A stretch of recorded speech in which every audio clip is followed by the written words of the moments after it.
ഈശോ മിശിഹായിക്ക് സ്തുതിയായിരിക്കട്ടെ. ഈശോയുടെ പരസ്യജീവിത ശുശ്രൂഷയിൽ അവസാനം ഈശോയുടെ ചങ്ക് നിറഞ്ഞു നിന്ന ചിന്ത ദൈവരാജ്യം എന്നതാണ്.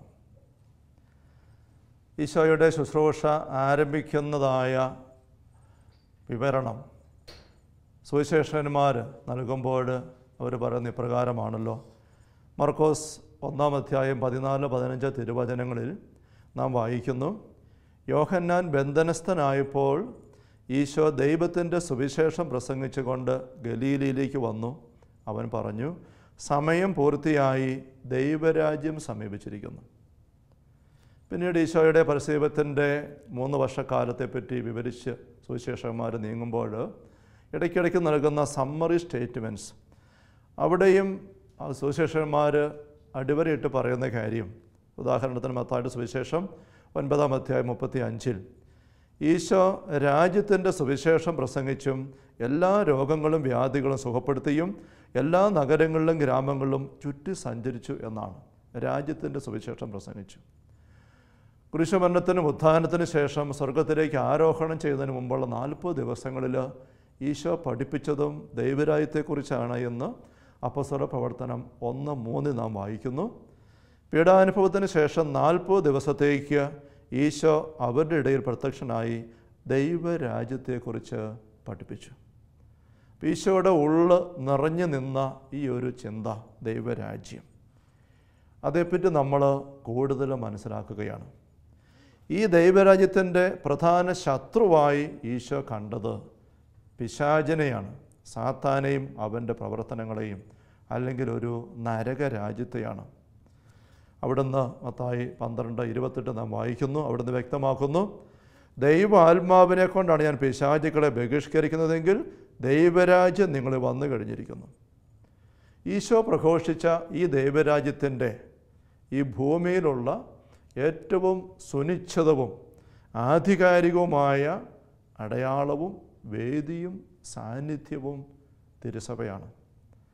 ഈ തിരുസഭയെ താൻ സ്ഥാപിക്കും എന്ന് ഈശോ സുവിശേഷത്തിൽ പറയുന്നതായ ആദ്യ രംഗം മത്തായിയുടെ സുവിശേഷം 16-ാമത്തെ അധ്യായത്തിൽ കേസറിയ ഫിലിപ്പിൽ വെച്ച് പത്രോസിനോട് സംസാരിക്കുമ്പോൾ അവിടെ ഈശോ പറഞ്ഞല്ലോ, പത്രോസിനോട്, കേപ്പാ, നീ പാറയാണ്, ഈ പാറമേൽ എൻ്റെ സഭ ഞാൻ സ്ഥാപിക്കും. അവിടുന്ന് പെട്ടെന്ന് തന്നെ കൂട്ടിച്ചേർത്തു, നരകത്തിൻ്റെ കവാടങ്ങൾ അതിനെതിരെ പ്രബലപ്പെടുകയില്ല. ഇപ്പം സഭയ്ക്കെതിരെയുള്ള ശക്തമായ എതിർപ്പിൻ്റെ, ഉപദ്രവത്തിൻ്റെ, ആക്രമണത്തിൻ്റെ, ശത്രുതയുടെ തലമായിട്ട് ഈശോ അവിടെ അടിവരയിട്ട് കാണിക്കുന്നത് നരകത്തെയാണ്. ലൂക്കായുടെ സുവിശേഷം 22-ാമത്തെ അധ്യായത്തിൽ ഈശോ ശെമയോനോട് ഒരു മുന്നറിയിപ്പ് പോലെ പറയുന്നു, ശെമയോൻ, ശെമയോൻ, സാത്താൻ നിങ്ങളെ ഗോതമ്പ് പോലെ പാറ്റിക്കൊഴിക്കാൻ ഉദ്യമിച്ചു. അന്ന് ശെമയോന് അത് കേട്ടപ്പോൾ മനസ്സിലായില്ല. പിന്നീട് ഗെത്സമേൻ തോട്ടത്തിൻ്റെ അനുഭവം കഴിഞ്ഞ് തീ കായുന്നിടത്ത് എത്തിയപ്പോൾ ശെമയോൻ പത്രോസിൻ്റെ മനസ്സിലായി സാത്താൻ്റെ ഉദ്യമം എന്തുമാത്രം ഉപദ്രവം ചെയ്തുവെന്ന്. അതുകൊണ്ട് പിന്നീട് അദ്ദേഹം സഭാ തലവനായിട്ട് ശുശ്രൂഷ ചെയ്യവേ തൻ്റെ സഭാമക്കൾക്ക് മുന്നറിയിപ്പ് കൊടുത്തുകൊണ്ട് എഴുതി. 1 പത്രോസ് 5:8 നാം വായിക്കുന്നു, ആരെ വിഴുങ്ങണമെന്ന് അന്വേഷിച്ചുകൊണ്ട് നിങ്ങളുടെ ശത്രുവായ പിശാച് അലറുന്ന സിംഹത്തെ പോലെ ചുറ്റി നടക്കുന്നു എന്ന്. പത്രോസിനെ വീഴിക്കാൻ ഉദ്യമിച്ച പിശാച് ദൈവജനത്തെ, ദൈവമക്കൾ ഓരോരുത്തരെയും വീഴിക്കാനായിട്ട് ഒരു അലംഭാവം കാണിക്കുകയില്ല എന്ന് പത്രോസിന് ഉറപ്പായിരുന്നു. പരിശുദ്ധ ഫ്രാൻസിസ് പാപ്പ മുന്നറിയിപ്പ് തരുന്നുണ്ട്. 2014 ഏപ്രിൽ 11-ാം തീയതിയിലെ പ്രഭാത വിചിന്തനത്തിൽ പാപ്പ തെളിച്ചു പറഞ്ഞു, പിശാച് എന്നത് മക്കളെ ഒരു പഴങ്കഥയല്ല. ഈ 21-ാം നൂറ്റാണ്ടിലും പിശാചുണ്ട്. അവൻ പ്രവർത്തന നിരതനാണ്. അവനെതിരെയുള്ള പോരാട്ടത്തിൻ്റെ മാർഗങ്ങൾ, പാഠങ്ങൾ സുവിശേഷത്തിൻ്റെ പേജുകളിൽ നിന്ന് നാം ഇന്ന് പഠിക്കണം. എഫേസ്യസ് ലേഖനത്തിൻ്റെ 6-ാമത്തെ അധ്യായത്തിൽ സാത്താൻ്റെ കുടിലതന്ത്രങ്ങൾ എതിർത്ത് നിൽക്കുവാൻ ദൈവത്തിൻ്റെ എല്ലാ ആയുധങ്ങളും ധരിക്കുവാൻ പൗലോസ് അപ്പോസ്തലനും ആഹ്വാനം ചെയ്യുന്നത് നമുക്കറിയാം. നമ്മൾ ഈ ഒരു പ്രബോധന പരമ്പരയിലൂടെ, വചന വിചിന്തനത്തിലൂടെ ദൈവരാജ്യത്തിൻ്റെ രഹസ്യങ്ങൾ അറിയുവാനായിട്ട് ഈശോയുടെ കാൽക്കലിരിക്കുകയാണ്. ലൂക്ക 8:10 നാം വായിക്കുന്നല്ലോ, ദൈവരാജ്യത്തിൻ്റെ രഹസ്യങ്ങൾ അറിയുവാൻ വരം ലഭിച്ചിരിക്കുന്നത് നിങ്ങൾക്കാണ്. ആ വരം നമുക്ക് അറിഞ്ഞ് സ്വീകരിക്കുവാനായിട്ട് ഈശോയുടെ പാദങ്ങളിൽ ഇരിക്കാം. ഏതാനും വർഷം മുമ്പ് എൻ്റെ ഇടവകയിലായിരിക്കുമ്പോൾ കമ്മിറ്റിക്കാരനായ ഒരു വ്യക്തി എൻ്റെ പക്കൽ വന്ന് അദ്ദേഹത്തിൻ്റെ അയൽപക്കത്തുള്ള ഒരു കുടുംബത്തെ പറ്റി പറഞ്ഞു. ആ കുടുംബത്തിലെ യുവാവായിരിക്കുന്ന, ഭർത്താവുമായിരിക്കുന്ന മകൻ മദ്യപാനം കഴിഞ്ഞ് വീട്ടിലെത്തി ഭാര്യയെ ക്രൂരമായി ദാരുണമായിട്ട് മർദ്ദിക്കുന്നു. അത് ഓരോ ആഴ്ച കഴിയുമ്പോഴും കൂടിക്കൂടി വരുന്നു. അങ്ങനെ കൂടി വന്ന് തലയാഴ്ചയിൽ അവളെ മർദ്ദിച്ച് ചവിട്ടി ഇടിച്ച് മൂക്കിലൂടെ രക്തമൊഴുകാൻ മാത്രം ഉള്ളൊരവസ്ഥ ആ വീട്ടിലുണ്ടായി. ഇത് കണ്ടിട്ട് ഈ അയൽക്കാരനായ എൻ്റെ കമ്മിറ്റിക്കാരൻ വന്ന് പറഞ്ഞച്ചാ അവരെ ഒന്ന് വിളിച്ച് എന്തെങ്കിലും പറയണം, ചോദിക്കണം, ഇതിങ്ങനെ പോയാൽ ആ സ്ത്രീക്ക് വല്ലതും സംഭവിക്കും. ഞാൻ ചോദിച്ചപ്പോൾ ആ കുടുംബം ഇടവകയിൽ അംഗങ്ങളല്ല എന്ന് മനസ്സിലാക്കിയപ്പോൾ ഞാൻ ഈ കമ്മിറ്റിക്കാരന് പറഞ്ഞു, ഞാനങ്ങനെ വിളിച്ച് വരുത്തുന്നത് എങ്ങനെയാണ്, പറഞ്ഞവർ വരുമോ? അപ്പം കമ്മിറ്റിക്കാരൻ പറഞ്ഞ, അച്ഛാ, ആ പയ്യൻ്റെ അമ്മ നമ്മുടെ പള്ളിയിൽ തൂപ്പ് ജോലി ചെയ്യുന്ന ഇന്ന വ്യക്തിയാണ്, അവരച്ഛൻ്റെ പക്കൽ വന്ന് പറയും. അങ്ങനെ ആ സ്ത്രീ വന്ന് എൻ്റെ പക്കൽ ഈ വിഷയം പറഞ്ഞ അടുത്ത ദിവസം ഞാൻ പറഞ്ഞു, നിങ്ങൾ വിളിച്ചാൽ അവൻ വരുമെങ്കിൽ കൂട്ടിക്കൊണ്ടുപോവാ. അടുത്ത ദിവസം തന്നെ ഈ സ്ത്രീ ആ മകനെയും മകൻ്റെ ഭാര്യയും കൂട്ടിക്കൊണ്ട് പള്ളിമുറിയിലെത്തി.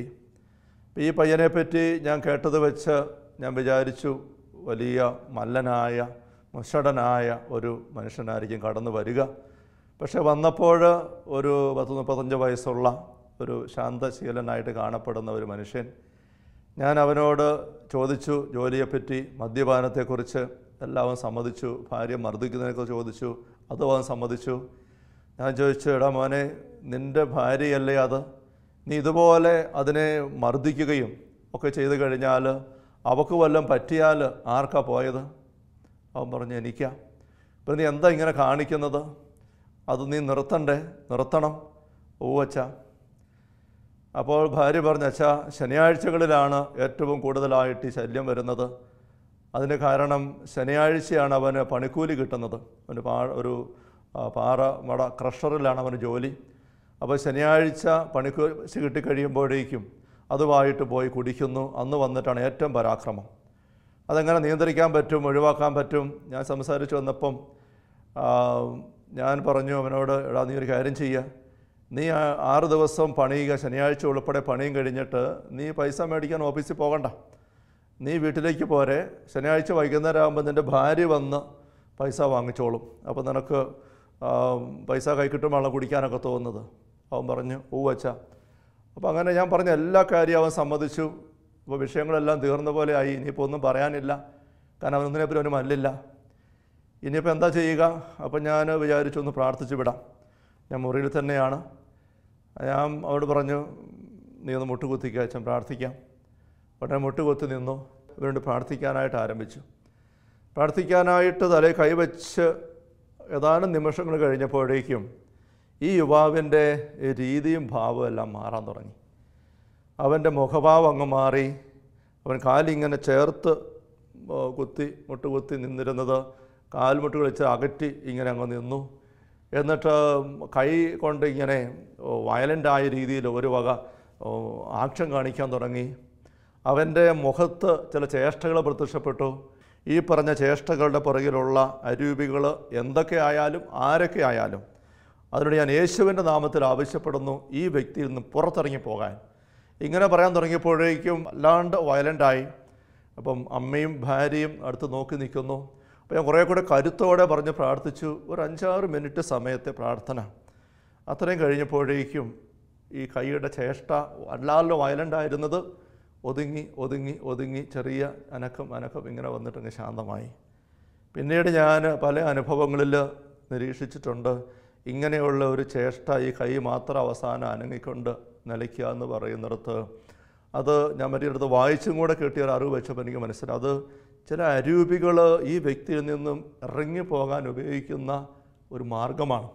കയ്യിലൂടെ ഇറങ്ങിപ്പോവുക എന്ന് പോലും ചില ആൾക്കാർ പറയും. നമുക്കത് വേറെ വെരിഫൈ ചെയ്യാൻ മാർഗമൊന്നുമില്ല.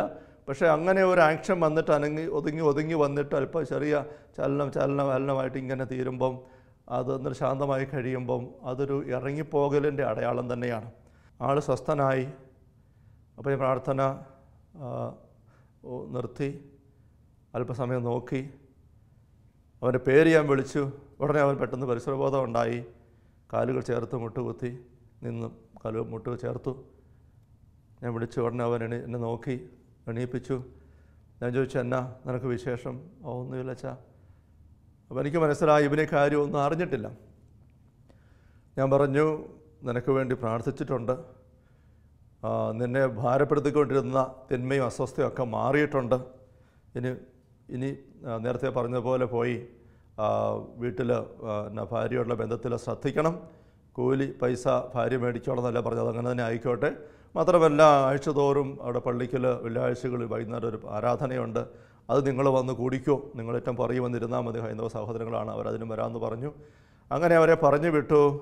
അതോടുകൂടെ അവൻ്റെ മദ്യപാനം തീർന്നു. അവർ പതിവായിട്ട് പള്ളി വരാൻ തുടങ്ങി. പിന്നെ ധ്യാനത്തിന് വന്നുകൂടി. ധ്യാനം കൂടി അതിന് മത്സരം കഴിഞ്ഞപ്പോൾ അവർക്ക് ഇടവക ചേരണമെന്ന് ആഗ്രഹമായി. അതിനുവേണ്ടി അവർ വേദോടം പഠിക്കാൻ ആരംഭിച്ചു. ഇടവക സമൂഹത്തിൽ ചേർന്നു.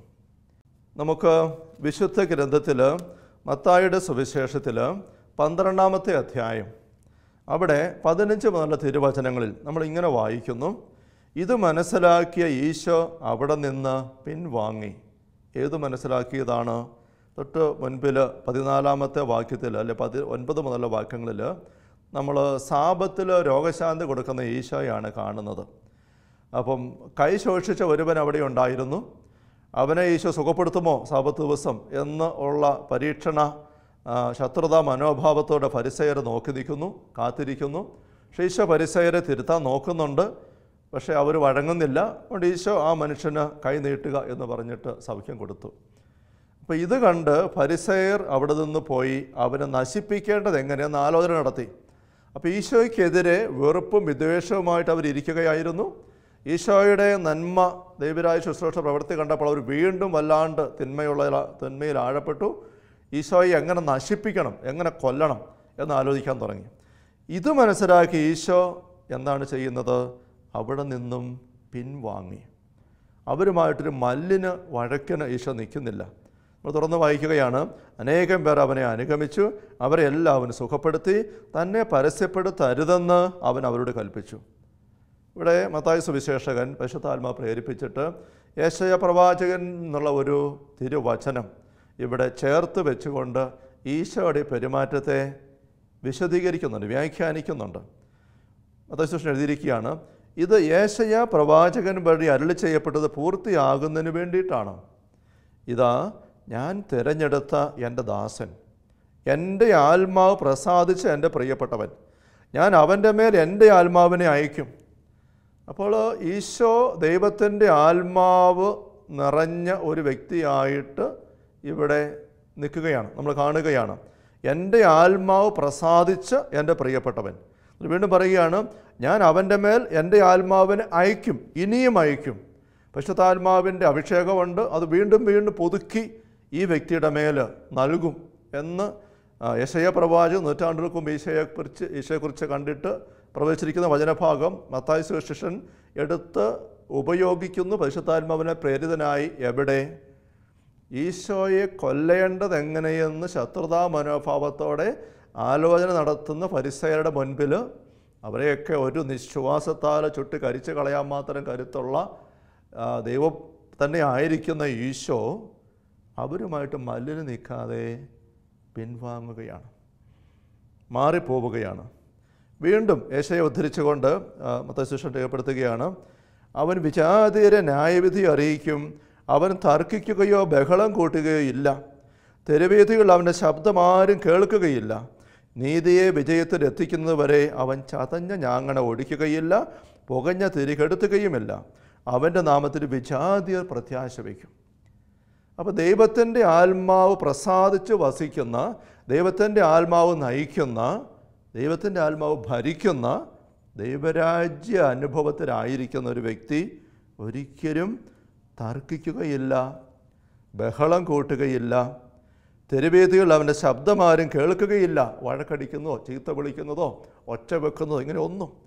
നീതിയെ വിജയത്തിലെത്തിക്കുന്നവരെ ചതഞ്ഞ് അങ്ങനെ ഓടിക്കുകയില്ല. ചതഞ്ഞ ഞാങ്ങണ എന്ന് വെച്ചാൽ നമുക്കറിയാം, ഞാങ്ങണത്തണ്ടെന്ന് പറയുന്നത് തന്നെ ബലമില്ലാത്തതാണ്. അതുകൊണ്ടൊരു ഉപകാരവും ഇല്ല. ഒന്ന് കുത്തി നടക്കാൻ പോലുമുള്ള ഉപകാരം ഒരു ഞാങ്ങണത്തണ്ടിനില്ല. അത് ചതഞ്ഞും കൂടെ പോയാലോ ഒന്നിനും കൊള്ളത്തില്ല. പക്ഷെ അതുപോലും ഒടിച്ച് കളയാതെ, എന്ന് വെച്ചാൽ മറ്റുള്ളവരുടെ കുറവുകളും പോരായ്മകളും തിന്മകളും കണ്ടിട്ട് അവർക്കെതിരെ നശിപ്പിച്ച് കളയാൻ നോക്കാതെ കാത്തു നിൽക്കുകയാണ്. ഇവിടെ ചതഞ്ഞ ഞാങ്ങണത്തണ്ടായിട്ടും പുകയുന്ന തിരി ആയിട്ടും ഈശോയ്ക്ക് പക്കലുള്ളത് ഈ ഫരിസയരാണ്. പക്ഷെ അവരെ ഈശോയ്ക്ക് വേണേൽ അവിടെ നശിപ്പിച്ച് കളയാം. അങ്ങനെ നശിപ്പിച്ച് കളയാനായിട്ടല്ല ഈശോ അവിടെ തയ്യാറാകുന്നത്. അവരെ വേണേൽ ഈശോയ്ക്ക് നശിപ്പിച്ച് കളയാം, പക്ഷെ നശിപ്പിച്ച് കളയാനായിട്ടല്ല, അവർ നന്മയിലേക്ക് വരാൻ വേണ്ടി കാത്തു നിൽക്കാനായിട്ടാണ് ഈശോ തൻ്റെ പെരുമാറ്റത്തെ ക്രമീകരിക്കുന്നത്. പിൻവാങ്ങിപ്പോവുകയാണ്. ഇത് ദൈവത്തിൻ്റെ ആത്മാവ് നയിക്കുന്ന ഒരു വ്യക്തിയുടെ പെരുമാറ്റ ശൈലിയാണ്. ലൂക്കായുടെ സുവിശേഷത്തിൽ 9-ാമത്തെ അധ്യായത്തിൽ നാം കാണുന്ന ഒരു സംഭവം, ശമരിയാക്കാരുടെ ഗ്രാമത്തിലൂടെ കടന്നു പോകാനായിട്ട് വരുന്ന ഈശോ. ലൂക്കായുടെ സുവിശേഷം 9-ാം അധ്യായം 51 മുതലുള്ള തിരുവചനങ്ങളിൽ, തൻ്റെ ആരോഹണത്തിൻ്റെ ദിവസങ്ങൾ പൂർത്തിയായിക്കൊണ്ടിരിക്കവേ അവൻ ജെറുസലേമിലേക്ക് പോകാനുറച്ചു. അവൻ തനിക്ക് മുമ്പേ ഏതാനും ദൂതന്മാരെ അയച്ചു. അവന് വേണ്ട ഒരുക്കങ്ങൾ ചെയ്യാൻ അവർ ശമരിയാക്കാട് ഒരു ഗ്രാമത്തിൽ പ്രവേശിച്ചു. അപ്പോൾ ഈശോ ജെറുസലേമിലേക്ക് അപ്പസ്തോലന്മാർക്കൊപ്പം ജനങ്ങളെയെല്ലാം പഠിപ്പിച്ച് ഗ്രാമങ്ങൾ കടന്ന് ഇങ്ങനെ നടന്ന് യാത്ര ചെയ്യുകയാണ്. അങ്ങനെ കടന്നു പോകുമ്പോൾ ശമരിയാക്കാട് ഗ്രാമത്തിലൂടെ കടന്നു പോകണം. ഈശോയുടെ സ്വദേശമായ ഗലീലി ഒക്കെ ഉൾക്കൊള്ളുന്ന ആ സ്ഥലത്തു നിന്നും ശമരിയ പ്രദേശത്തൂടെ കടന്നിട്ട് വേണം ജെറുസലേമൊക്കെ ഇരിക്കുന്ന യൂദയ പ്രദേശത്തേക്ക് വരാൻ. ഇത് 3 ജില്ലകളായിട്ട് കിടക്കുകയാണ്. അപ്പം അങ്ങനെ കടന്നു വരുമ്പോൾ ഈശോ നടന്നാണ് യാത്ര ചെയ്യുന്നത്. രാവിലെ മുതൽ നടന്നും പഠിപ്പിച്ചും രോഗശാന്തി കൊടുത്തും അങ്ങനെ നീങ്ങി വരുമ്പോൾ പ്രത്യേക സാഹചര്യത്തിൽ വൈകുന്നേരമായപ്പോൾ ശമരിയാക്കാരുടെ സ്ഥലത്താണ്. യഹൂദർ ശമരിയാക്കാരുമായിട്ട് ബന്ധമില്ല. നമ്മൾ യോഹന്നാന്റെ സുവിശേഷം 4-ാമത്തെ അധ്യായത്തിലൊക്കെ ശമരിയാക്കാരിയായ സ്ത്രീയുടെ സംഭവം നമ്മൾ വായിക്കുമ്പം ആ സ്ത്രീ തന്നെ പറയുന്നുണ്ട്, നീ എന്തിനാ എൻ്റെ പക്കൽ വെള്ളം ചോദിക്കുന്നത്? യഹൂദരും ശമരിയാക്കാരുമായിട്ട് സമ്പർക്കമൊന്നും ഇല്ലല്ലോ. അതിൻ്റെ കാരണം നമുക്കറിയാം, യഹൂദരുടെ വിഭാഗത്തിൽ തന്നെ പെട്ട ആൾക്കാരാണ് ഈ ശമരിയാക്കാരെങ്കിലും അവർ കാലാകാലങ്ങളിൽ വിജാതീയരായ രാജാക്കന്മാരും ഒക്കെ ഇവിടെ ഇസ്രായേൽക്കാരെ കീഴ്പ്പെടുത്തി ഭരിച്ച നാളുകളിൽ അങ്ങനെ ഇവിടെ കടന്നു വന്ന ആൾക്കാരുമായിട്ട് വിവാഹബന്ധത്തിലൊക്കെ ഏർപ്പെട്ട് അങ്ങനെ വന്ന സങ്കരവർഗമാണ്. അതുകൊണ്ട് യഹൂദരുടെ ഒരു രക്തശുദ്ധിയെല്ലാം നഷ്ടപ്പെടുത്തിയ ആൾക്കാരെന്ന രീതിയിൽ യഹൂദർ ഈ ശമരിയാക്കാരെ അടുപ്പിക്കുകയില്ല. പ്രത്യേകിച്ചും ദേവാലയത്തിൽ കയറാൻ സമ്മതിക്കുകയില്ല. അപ്പോൾ ജെറുസലേം ദേവാലയം എന്ന് പറയുന്നത് ഈ ശമരിയാക്കാർക്ക് അവരുടെ പാരമ്പര്യവശത്തിൽ ഒരു അപ്പൻ അമ്മ വഴിയായിട്ടൊരു അവകാശ ബന്ധം ഉള്ളതാണെങ്കിലും ഈ വിജാതീയ സമ്പർക്കം വഴിയായിട്ട് അവിടേക്ക് പ്രവേശനം നിഷേധിക്കപ്പെട്ടിരിക്കുന്നു. അതിൻ്റെ ഒരു വലിയ നൊമ്പര ഇവിടെ ഉള്ളിൽ കിടക്കുന്നുണ്ട്. അതുകൊണ്ട് ജെറുസലേം ദേവാലയവും ദേവാലയത്തിലെ ആരാധനയെല്ലാം ഒരു ആന്തരിക മുറിവിൻ്റെയും നൊമ്പരത്തിൻ്റെയും ഒക്കെ ഒരു വിഷയമാണ് ശമരിയാക്കാർക്ക്. ഇപ്പോൾ ഇവിടെ വചനം പറയുകയാണ്, 53-ാം തിരുവചനം, അവൻ ജെറുസലേമിലേക്ക് പോവുകയായിരുന്നത് കൊണ്ട് അവർ അവനെ സ്വീകരിച്ചില്ല. അല്ലായിരുന്നെങ്കിൽ സ്വീകരിച്ചേനെ എന്നതിനർത്ഥം വരുന്നുണ്ട്. എന്തുകൊണ്ടാണത്? ഇത് ഒരു വിഷയം. അല്ലായിരുന്നെങ്കിൽ സ്വീകരിച്ചേനെ എന്ന് പറയുമ്പോൾ നമുക്കറിയാം, ഈശോയ്ക്ക് ശമരിയാക്കാരോട് എന്നല്ല ആരോടും അകൽച്ചയില്ല. ശമരിയാക്കാരോടെന്നല്ല ആരോടും ഈശോയ്ക്ക് അകൽച്ചയില്ല. യോഹന്നാൻ 4 ശമരിയാക്കാരി സ്ത്രീയുടെ ആ സംഭവം വായിച്ചു വരുമ്പോൾ അവസാന ഭാഗത്ത് നമ്മൾ കാണുന്നുണ്ട്, അവൾ ശമരിയാക്കാരി ആയിരുന്നിട്ട് ഈശോ അവളുടെ പക്കൽ അവളെ സ്വീകരിച്ചു, വെള്ളം കുടിക്കാൻ ചോദിച്ചു, അവളോട് സംസാരിക്കുന്നു. അവസാനം അവൾ തൻ്റെ ജീവിതത്തിലെ കാര്യങ്ങൾ ഈശോ ഇങ്ങനെ കൃത്യമായിട്ട് ആന്തരിക ദർശനത്തിൽ കണ്ട് വെളിപ്പെടുത്തികൾ സംസാരിച്ചപ്പം നീ ഒരു പ്രവാചകനാണെന്ന് ഏറ്റു പറഞ്ഞു. ആ അവസ്ഥയിൽ അവൾ കുട വെച്ചിട്ട് തൻ്റെ നാട്ടിലേക്ക് ശമരിയ ഗ്രാമത്തിലേക്ക് സിക്കാർ അങ്ങോട്ട് ഓടിച്ചെന്ന് നാട്ടുകാരോട് പറഞ്ഞു, ഞാൻ ചെയ്തതല്ല, എന്നോട് പറഞ്ഞൊരു മനുഷ്യൻ അവിടെ ഇരിപ്പുണ്ട്, മിശിഹായ എന്ന് പറഞ്ഞ് നമ്മുടെ യഹൂദർ ഇങ്ങനെ കാത്തിരിക്കുന്ന, നമ്മുടെ കർണവന്മാർ കാത്തിരുന്ന ആ വ്യക്തിയാണോ, നിങ്ങൾ വന്ന് നോക്കിക്കേ. അപ്പോൾ ആ നാട്ടുകാർ കുറച്ചവർ വന്നു. ഈ യഹൂദനായിരിക്കുന്ന ഈശോയുടെ പക്കൽ വന്ന് അവർ സംസാരിച്ചു. ഈശോ അവിടെ സംസാരിച്ചു. ഈശോയുടെ കേട്ട് കഴിഞ്ഞപ്പോൾ അവർ ഈശോയോട് ചോദിക്കുകയാണ്, നീ ഞങ്ങളുടെ നാട്ടിൽ വന്ന് താമസിക്കാമോ? ഈശോ കൂട്ടത്തിൽ പോയി. നമ്മൾ വായിക്കുകയാണ്, 2 ദിവസം ഈശോ ശമര്യാക്കാട് ഗ്രാമത്തിൽ താമസിച്ചു. അത് കഴിഞ്ഞപ്പോൾ ആ നാട്ടുകാർ ഈ സ്ത്രീയോട് പറയുന്നുണ്ട്, ഇനിമേൽ ഞങ്ങൾ വിശ്വസിക്കുന്ന നീ പറഞ്ഞ് കേട്ടിട്ടല്ല, മറിച്ച് ഞങ്ങൾ തന്നെ നേരിട്ട് ഇവനെ കേട്ടു, ഇവൻ വരാനിരുന്ന മിശിഹായാണ് ഞങ്ങൾക്ക് തന്നെ ബോധ്യമായി. അപ്പോൾ അത് വിശുദ്ധഗ്രന്ഥം തന്നെ കാണിച്ചു തരുന്ന ഈ ശമര്യാക്കാരുമായുള്ള ഈശോയുടെ ബന്ധത്തിൻ്റെ മനോഹരമായ ഒരു രംഗമാണ്. അങ്ങനെ ഒരു ബന്ധം നമുക്കറിയാം. മറ്റു അവസരത്തിലൊക്കെ ഈ ശമര്യാക്കാരെ പറ്റി നല്ല ശമര്യാക്കാരൻ്റെ ഉപമ, അതുപോലെ 10 കുഷ്ഠരോഗികൾ വന്നിട്ട് പോയിട്ട് തിരിച്ചു വന്ന വ്യക്തി ശമര്യാക്കാരനായിരുന്നു. അപ്പോൾ ഈശോയ്ക്ക് ഇവരുമായുള്ള അടുപ്പത്തെ അത് കാണിക്കുന്നത്. ആ അടുപ്പം വെച്ചുകൊണ്ടായിരിക്കാം ഈശോ ഈ സായാഹ്നത്തിൽ നടന്നു വരുമ്പോൾ സന്ധ്യയായി രാത്രിയായി ഈ ഗ്രാമത്തിൽ ശമര്യാക്കാരുടെ ഗ്രാമമാണെങ്കിലും അവിടെ തങ്ങാം എന്നുള്ളുകൊണ്ട് തീരുമാനിച്ചിട്ട് തനിക്ക് മുമ്പ് 2 പേരെ ശിഷ്യന്മാരെ അയച്ചു, ഗുരു വരുന്നുണ്ടെന്ന് പറഞ്ഞേ. അവരവിടെ ചെന്നു കാര്യങ്ങൾ സംസാരിച്ചു. അപ്പോൾ നമുക്ക് ഈ വചനത്തിൻ്റെ സൂചന വെച്ച് നോക്കിയാൽ, ഈ പശ്ചാത്തലമെല്ലാം വെച്ച് നോക്കിക്കഴിയുമ്പം ഇവർ ചെന്ന് ശമര്യ ഗ്രാമത്തിൽ യഹൂദർ ചെന്നിട്ട് നസ്രായനായ ഈശോ വരുന്നുണ്ട്, അദ്ദേഹത്തിന് ഇവിടെ ശിഷ്യന്മാർക്കൊപ്പം താമസിക്കാനുള്ള സൗകര്യമുണ്ടോ എന്ന് അന്വേഷിക്കുന്നു. ഈ കാര്യം ആ ശമര്യ ഗ്രാമത്തിൻ്റെ നടുവിലെ തെരുവിൽ വന്ന് നിന്ന് ഈ 2 യഹൂദന്മാർ വന്ന് പറഞ്ഞപ്പോൾ തന്നെ ആൾക്കാർ ചാടി വന്ന് പറഞ്ഞു കാണും, നസ്രായനായ ഈശോയാണോ? എൻ്റെ വീട്ടിൽ കൊണ്ടുപോകാം, എൻ്റെ വീട്ടിൽ പോരട്ടെ. അപ്പം ഈശോയെ അങ്ങനെ ബുക്കിംഗായി. ഉടനെ മറ്റു കൂടെ നിന്നൊരു പറഞ്ഞു, ഈശോയെ ഞാൻ കൊണ്ടുപോകാമായിരുന്നു. അല്ലേ വേണ്ട, നീ കൊണ്ടുപോകണം, പത്രോസിനെ ഞാൻ കൊണ്ടുപോയിക്കോളാം, ഞാൻ തോമായെ കൊണ്ടുപോയിക്കോളാം. അങ്ങനെ ഇവരെല്ലാവരും കൂടെ ഉത്സാഹത്തോടെ ചാടി വീണി അപ്പസ്തോലന്മാരെല്ലാം വീതിച്ചെടുത്തു. സന്തോഷമായി. അങ്ങനെ ഈ 2 പേരും പിന്നെ ചെന്നവർ ഈശോയുടെ പക്കൽ ഈശോയ്ക്ക് വേണ്ടിയിട്ട് വീടൊരുക്കാൻ ചെന്നവർ സന്തോഷം തിരിച്ചു വരാൻ തുടങ്ങുമ്പം ഒരു പക്ഷേ അവർ ഈ ശമര്യാക്കാരോട് പറഞ്ഞു കാണും, ഞങ്ങൾ രാവിലെ എണീറ്റ് പോകും. എങ്ങോട്ടാ? ഞങ്ങൾ ജെറുസലേമിൽ പെസഹ തിരുനാളിന് പോവുകയാണ്, അവിടെ രാവിലെ ഞങ്ങൾ എണീറ്റ് പോകും. ഇത് കേട്ടപ്പോഴേക്കും അവരുടെ ആന്തരിക മുറിവെല്ലാം ഓണായി, വിഷമം കയറി. അവർ ഈശോയെ കൊണ്ടുപോകാമെന്ന് പറഞ്ഞയാൾ ഒരു പക്ഷേ തലകുനിച്ച് മുഖമൊക്കെ വല്ലാണ്ടായി കയ്യും കെട്ടി അപ്പുറത്തോട്ടം തിരിഞ്ഞു ഇപ്പുറത്തോട്ടം തിരിഞ്ഞു. എന്നിട്ട് പറഞ്ഞു, അതേ എനിക്ക് ഇച്ചിരി അസൗകര്യമുണ്ട് വീട്ടിൽ, അതുകൊണ്ട് എനിക്ക് പറ്റിയാൽ വീട്ടിൽ. അപ്പുറത്ത് നിന്നയാൾ പറഞ്ഞു, വീട്ടിൽ ഇച്ചിരി അസൗകര്യമാണ്, ഞാൻ 10 ദിവസം കൊണ്ടാകാമെന്ന് പറഞ്ഞത് അത് അവിടെ ചോദിച്ചത് ഞാൻ കാര്യം മറന്നുപോയി, ഇച്ചിരി അത്യാവശ്യമാണ്. ഇങ്ങനെ ഓരോരുത്തർ ഒഴിവായി. അതിന് കാരണം വചനം പറയുന്നത് അവർ ജെറുസലേമിലേക്ക് പോവുകയായിരുന്നു കൊണ്ട് എന്നുള്ളതാണ്. അപ്പം ഇവിടെ നമ്മൾ അതിൻ്റെ ഒരു ഭാവനയെ കണ്ടുകൊണ്ടെന്ന് ചിന്തിച്ചതാണ്. ഏതാനും നിമിഷങ്ങൾക്കുള്ളിൽ ഈ 2 ശിഷ്യന്മാർ ആ പൊതുവഴിയിൽ നാൽക്കവലയിൽ ഇടിഫരായിട്ട് നിൽക്കുകയാണ്. അപ്പോൾ അവർക്ക് മനസ്സിലായത് കഷ്ടമായിപ്പോയി, നാളെ ജെറുസലേമിലേക്ക് പോകുക എന്നുള്ളത് പറയണ്ടായിരുന്നു. അവർ തിരിച്ച് ഈശ്വര പക്കലേക്ക് ഗ്രാമത്തിലേക്ക് ഈശോ പ്രവേശിക്കുന്നവൾ അങ്ങോട്ട് വരികയാണ്. അവർ വന്ന് പറഞ്ഞു വാടിയ മുഖമായിട്ട്, കർത്താവേ അവിടെ സ്ഥലമില്ലെന്നാണ് പറഞ്ഞത്. അതെന്നാ പറ്റി സ്ഥലമില്ലാത്ത? അതാ മറ്റേ ആൾ പറഞ്ഞു, കർത്താവേ അത് ശരിക്കും സ്ഥലം ഉള്ളതാണ്, അവർ നമുക്ക് എല്ലാവർക്കും സന്തോഷമായിട്ട് ആവേശത്തോടെ വീട്ടിൽ കൊണ്ടുപോക്കാളെന്ന് പറഞ്ഞതാണ്. ഞങ്ങൾ അവസാനം ഇങ്ങനെയൊന്ന് പറഞ്ഞു പോയി, ജെറുസലേമിലേക്ക് പോവുകയാണ്. അപ്പോഴാണ് അവരുടെ രീതി മാറിയത്. ഈശോ ഒന്നും മിണ്ടിയില്ല. അപ്പോൾ കൂടെയുള്ള ശിഷ്യന്മാർ അപ്പസ്തോലന്മാർ ബാക്കി 10 പേര് കൂടെയുണ്ട്. രാവിലെ അത് നടക്കുന്നതാണ്, നടന്നു മടുത്തു, ദിവസങ്ങളായുള്ള നടപ്പാണ്. ഇപ്പോൾ സന്ധ്യ ആയപ്പം ഇവിടെ ഈ ഗ്രാമത്തിൽ എവിടെയെങ്കിലും ഭക്ഷണം കഴിച്ച് കിടന്ന് ഉറങ്ങി ഒന്ന് വിശ്രമിക്കാമല്ലോ എന്ന് ഓർത്ത് ഇങ്ങനെ വെമ്പി വരുമ്പോഴാണ് ഈ ഒരു പ്രതികരണം. ഒന്ന് വിശ്രമിക്കാനുള്ള അവസരം നഷ്ടപ്പെട്ടു. ഇനി ഏതാനും കിലോമീറ്ററുകൾ നടന്നെങ്കിൽ അടുത്ത് ഗ്രാമത്തിൽ ചെല്ലാൻ പറ്റുള്ളൂ. രാത്രിയായി.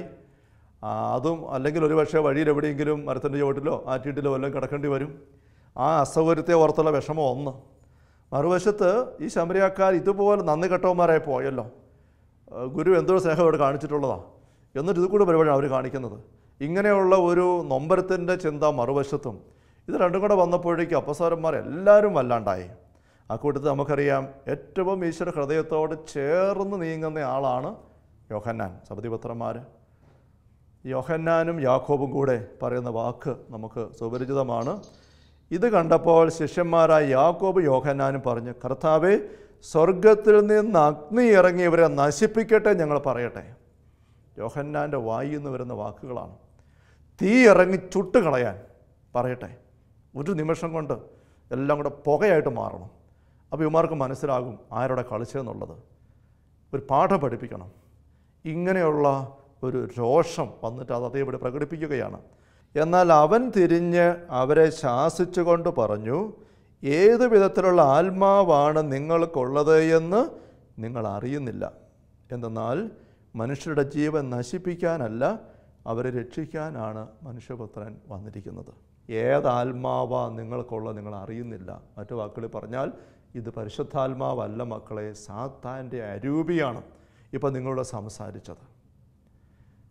ഇതുപോലെയുള്ള ഞെരുക്കത്തിൻ്റെ ഒരു ജീവിത രംഗത്തിൻ്റെ അവസരത്തിൽ ഒരു മനുഷ്യ സഹജമായ വൈകാരിക പ്രകടനം, അവിടെ ഈശോ തിരിച്ചറിയുകയാണ് ഇത് ദൈവത്തിൻ്റെ ആത്മാവല്ല ഇപ്പം അവരെ നയിക്കുന്നത്, ഈ സംസാരത്തിൻ്റെ പുറകിലുള്ളത് പൈശാചിക അരൂപിയാണ്. പൈശാചിക അരൂപി നയിക്കുന്നിടത്ത്, അല്ല പൈശാചിക അരൂപി പറയുന്നത് കേൾക്കുന്നിടത്ത്, പൈശാചിക അരൂപി പറയുന്ന അനുസരിക്കുന്നിടത്ത് നരകരാജ്യം ആരംഭിക്കുകയാണ്. സ്നേഹമുള്ള സഹോദരങ്ങളെ, നമ്മുടെ വീട്ടിൽ ഈശോ നമ്മോടൊപ്പം വസിക്കുന്നുണ്ടെന്ന് വിചാരിക്കുക. ഈ അപ്പസ്വരന്മാരോട് ഈശോ നടക്കുന്നുണ്ടായിരുന്നു. അതുകൊണ്ടാണ് പത്രോസിനെ ഇടയ്ക്ക് സാത്താനെന്ന് വിളിച്ചത്. യാക്കോബിനെയും യോഹന്നാനെയും നോക്കിയിട്ട് ഏതാത്മാവ നിങ്ങൾക്കുള്ളതെന്ന് അറിയുന്നില്ലെന്ന് പറഞ്ഞത്. നമ്മുടെ വീട്ടിൽ ഈശോ വസിക്കുന്നുണ്ടെന്ന് വിചാരിക്കുക. നമ്മുടെ അനുദിന ജീവിത രംഗങ്ങളിൽ എത്രയോ അവസരങ്ങളിൽ ഈശോ പറഞ്ഞേനെ, മക്കളെ ഏതാത്മാവാ ഇപ്പം നിങ്ങൾക്കുള്ളത് നിങ്ങൾ അറിയുന്നുണ്ടോ? നമുക്കൊരു നിമിഷം തമ്പുരാൻ്റെ മുമ്പിൽ നമ്മുടെ ജീവിതങ്ങളെ, ഉള്ളങ്ങളെ തുറന്ന് സമർപ്പിച്ച് പ്രാർത്ഥനാപൂർവ്വമായിരിക്കാം. മുട്ടുകുത്താൻ സാധിക്കുന്നവർ മുട്ടുകുത്താം, അല്ലാത്തവർ എണീറ്റോ അല്ലേ പ്രാർത്ഥനാപൂർവ്വം ഉള്ളു ചേർത്തേ. സഭയെ സ്ഥാപിച്ചുകൊണ്ട് ഈശോ പറഞ്ഞല്ലോ അപ്പസ്വരന്മാരോട്, നിങ്ങൾ കെട്ടുന്നതൊക്കെ സ്വർഗത്തിൽ കെട്ടപ്പെട്ടിരിക്കും, നിങ്ങളിവിടെ അഴിക്കുന്നതെല്ലാം സ്വർഗത്തോളം അഴിക്കപ്പെട്ടിരിക്കും. കർത്താവായ ദൈവമേ, അങ്ങയുടെ ദൈവരാജ്യത്തിൻ്റെ രഹസ്യങ്ങൾ ഞങ്ങൾക്ക് പങ്കുവെച്ചാൽ ഞങ്ങൾ നന്ദി പറയുന്നു. അങ്ങയുടെ വചനത്തിൻ്റെ കാതോർത്ത് ഞങ്ങളുടെ ജീവിതങ്ങൾ അങ്ങയുടെ മുന്നിൽ തുറന്നു വെക്കുന്നു. പത്രോസിൻ്റെ ജീവിതത്തിലേക്ക് അങ്ങ് നോക്കിയതുപോലെ യോഹന്നാൻ്റെയും യാക്കോബിൻ്റെയും ജീവിതത്തിലേക്ക്, പെരുമാറ്റത്തിലേക്ക് അങ്ങ് നോക്കിയിട്ട് കൃത്യമായിട്ട് വിവേചിച്ച് പറഞ്ഞതുപോലെ ഞങ്ങളുടെ കുടുംബത്തിലേക്കും ഞങ്ങളുടെ ജീവിതത്തിലേക്കും അങ്ങിപ്പോൾ നോക്കണമേ. അങ്ങേ നിറഞ്ഞു നിൽക്കുന്ന ദൈവത്തിൻ്റെ പരിശുദ്ധാത്മാവല്ലാതെ മറ്റൊരരൂപിയും ഞങ്ങളെ സ്വാധീനിക്കാനോ നയിക്കാനോ ഇട വരാതിരിക്കട്ടെ. കർത്താവായ ദൈവമേ, പൈസ കത്തോലിക്കാ സഭയുടെ അടിയ ദാസനം കനിഞ്ഞു നൽകിയ ശുശ്രൂഷ പൗരോഗത്തിൻ്റെ അഭിഷേക അധികാരം അനുസരിച്ച് പാലാരൂപതയുടെ വാഗമൺ മൗണ്ടനുമ്പോ ധ്യാനകേന്ദ്രത്തിൻ്റെ നിയമനാധികാരം അനുസരിച്ചും കർത്താവേ, നിൻ്റെ വചനത്തിൻ്റെ കാതോർത്ത് നിൻ്റെ സ്പർശനത്തിനായിട്ട് ഉള്ളു തുറന്ന് ഇപ്പോൾ ആയിരിക്കുന്ന ഈ മക്കളുടെ മേൽ അങ്ങയുടെ നാമത്തിൽ കരമുയർത്തിക്കൊണ്ട് ദാസൻ പ്രാർത്ഥിക്കുന്നു. ഈ മക്കളുടെ മേൽ ഇവർ അറിഞ്ഞോ അറിയാതെ സ്വാധീനം ചെലുത്തുന്ന സകല തിന്മയുടെ അരൂപികൾ അങ്ങയുടെ തിരുനാമ ശക്തിയാൽ, തിരുരക്ത യോഗ്യതയാൽ, കുരിശൻ്റെ മുദ്രയാൽ ഈ മക്കളിൽ നിന്നും വിട്ടുപോകാനിട വരട്ടെ. നരകരാജ്യം ഇവരെ ഭരിക്കുന്ന നിമിഷങ്ങളെല്ലാം കർത്താവെ തിരിച്ചറിയാനുള്ള വെളിച്ചം അവർക്ക് കൊടുക്കണമേ. അങ്ങനെ ദൈവരാജ്യത്തിൻ്റെ ആഴപ്പെട്ട അനുഭവത്തിലേക്ക് മക്കൾ ഓരോരുത്തരും കടന്നു വരാൻ ഇടവരട്ടെ. കർത്താവ് ഈശോ മിശിഹായുടെ സമൃദ്ധമായ കൃപയും അനുഗ്രഹങ്ങളും പിതാവായ ദൈവത്തിൻ്റെ അവർണ്ണനീയമായ സ്നേഹവും പരിശുദ്ധാത്മാവായ ദൈവത്തിൻ്റെ നിരന്തരമായ സാന്നിധ്യ സഹവാസവും നാം എല്ലാവരോടും കൂടി ഉണ്ടായിരിക്കട്ടെ, ഇപ്പോഴും എപ്പോഴും എന്നേക്കും. ആമേൻ.